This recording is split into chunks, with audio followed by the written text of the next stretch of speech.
সাধারণ একটা movie fail Tamil movie পুরো তামিল মুভি। আজ শাকিব খান ঝড় তুলে দিয়েছে বরবাদ দিয়ে।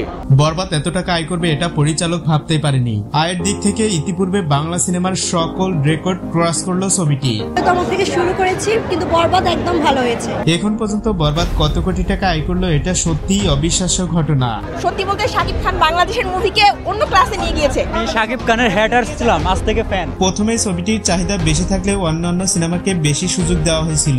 পরবর্তীতে দর্শকদের চাপে বাধ্য হয়ে বরবাদের শো বাড়ানো হয়। ঈদের ছুটি চলাকালীন সময় অনেকেই গ্রামে হল না থাকার জন্য ছবিটি দেখতে পারেনি। এবারে শহরে সেটেল হওয়ার পরপরই এখনো ঢাকার সিনেমা হলগুলোতে প্রচুর ভিড় হচ্ছে। আর এটা কেবলমাত্র শাকিব খানের বরবাদের ক্ষেত্রেই দেখা যাচ্ছে। নির্মাতা সংস্থার দাবি শাকিব খান এখনো সবার ঊর্ধ্বে, তাকে নিয়েই বাজিতে জেতা সম্ভব। দিন শেষে বাংলা চলচ্চিত্রের আস্থার নাম শাকিব খান। তার ভক্তরাই তার সিনেমা হিট করার জন্য গুরুত্বপূর্ণ ভূমিকা রাখে। বাংলাদেশে সেরকম কোনো বক্স অফিস ব্যবস্থাপনা না থাকলেও এখন পর্যন্ত বরবাদ কত টাকা আয় করেছে এ সম্পর্কে একটা স্পষ্ট ধারণা পাওয়া গেছে বিভিন্ন তথ্যের ভিত্তিতে। অলরেডি সিঙ্গেল স্ক্রিন এবং মাল্টিপ্লেক্স মিলে বরবাদের এখন পর্যন্ত আয় দাঁড়ায় 60 কোটির মতো। ভালো করে হিসাব করলে কিছুটা কম্পেয়ার হতে পারে, বাট 50+ এটা কনফার্ম।